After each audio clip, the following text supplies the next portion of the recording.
जब ढूंढीराज कहलाए गणेश। पहले ही से दिव्य शक्तियों से संपन्न भस्मासुर ने घोर तपस्या कर शिवजी से यह वरदान मांग लिया कि जिस किसी के भी सिर पर वह हाथ रख देगा वह भस्म हो जाएगा। और यह वर पाते ही दुष्ट भस्मासुर वरदान की सत्यता की परख करने हेतु शिवजी के ही पीछे पड़ गया। शिवजी को भस्मासुर से ऐसी आशा कतई न थी। वह अपनी प्राण रक्षा हेतु उस दैत्य की पहुंच से दूर निकल जाने के लिए भागने लगे। भगवान विष्णु यह सब देख रहे थे। उन्होंने शिवजी की कठिनाई समझी और इस विपत्ति में उनकी सहायता हेतु एक सुंदर स्त्री का रूप धरकर वहां आ पहुंचे। भस्मासुर ने जब उस स्त्री को देखा तो उसकी सुंदरता पर मुग्ध हो गया। उसने अपने जीवन में आज तक ऐसी परम सुंदरी नहीं देखी थी। अब परिदृश्य बदल चुका था। वह सुंदरी नृत्य कर रही थी और उसके हाव भावों में डूबा भस्मासुर यह भूल चुका था कि शिवजी द्वारा दिए गए वर की सत्यता जांचने के लिए वह शिवजी के पीछे पड़ा हुआ था। दरअसल उस स्त्री के अप्रतिम सौंदर्य ने भस्मासुर के सोचने समझने की शक्ति ही छीन ली थी। अब तो वह बस किसी भी प्रकार उस सुंदरी को पा लेना चाहता था। मतवाला होकर भस्मासुर उस सुंदरी के साथ उसके हाव भावों का अनुकरण कर नाचने लगा। इसे उचित अवसर जान स्त्री रूपी भगवान विष्णु ने नृत्य की ही मुद्रा में अपने हाथ अपने सिर पर रख लिए। भस्मासुर ने भी बिना कुछ विचारे वैसी ही मुद्रा अपनाने के लिए अपने हाथ अपने सिर पर रख लिए। बस इतना ही काफी था। शिवजी का वरदान खरा उतरा और भस्मासुर अपने ही हाथों जलकर भस्म हो गया। इस घटना के काफी समय उपरांत मुकुंद नाम की एक नई नगरी अस्तित्व में आई।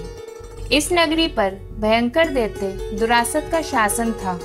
वह दुरासत कोई अन्य नहीं भस्मासुर का पुत्र था। एक बार दुरासत ने घोर तपस्या कर भगवान शिव को प्रसन्न कर लिया। तब शिवजी ने दुरासत से वर मांगने को कहा। दुरासत ने शिवजी को प्रसन्न देख पूरे ब्रह्मांड में किसी से भयभीत न होने और किसी भी प्राणी द्वारा मृत्यु को प्राप्त न होने का वर मांगा। शिवजी ने दुरासत को अजय रहने का वर देते हुए कहा कि वह अंतकाल तक शासन करेगा और उसे किसी से भय भी नहीं रहेगा। इस ब्रह्मांड में स्वयं उसके पुत्र गणेश में ही इतना बल होगा कि दुरासत को परास्त कर सके। शिवजी से वर पाकर दुरासत के अत्याचार बढ़ गए। उसने देवताओं व ऋषि मुनियों का जीना मुहाल कर दिया। सभी देवता जानते थे कि दुरासत को शिवजी का वरदान मिला हुआ है और वह उसका कुछ भी अहित नहीं कर सकते। कोई अन्य उपाय न देख सभी देवता ब्रह्मा जी की शरण में गए और उन्हें अपनी व्यथा कह सुनाई। सबकी बात सुनकर ब्रह्मा जी ने कहा कि दुरासत को शिवजी का वरदान प्राप्त है, लेकिन वर देते समय शिवजी ने यह भी कहा था कि केवल गणेश जी ही उसे पराजित कर सकते हैं। अतः आप गणेश जी की शरण में जाइए। यह सुनकर देवगण कैलाश पर्वत की ओर चल दिए। वहां गणेश जी ने देवताओं की व्यथा सुनी और वह तुरंत दुरासत का वध करने को तैयार हो गए। गणेश जी मुकुंद नगरी आए और उन्होंने अपने अति शक्तिशाली स्वरूप में दुरासत को युद्ध के लिए ललकारा। दुरासत ने चुनौती स्वीकारी और शीघ्र ही दोनों के मध्य भयंकर युद्ध छिड़ गया।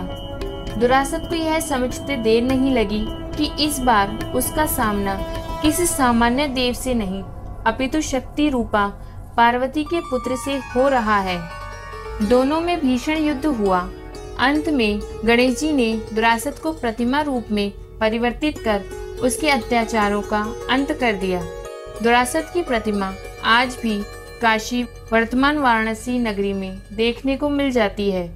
दुरासत के ही आग्रह पर गणेश जी ने काशी नगरी में बतौर ढूंढीराज रहना स्वीकार किया था।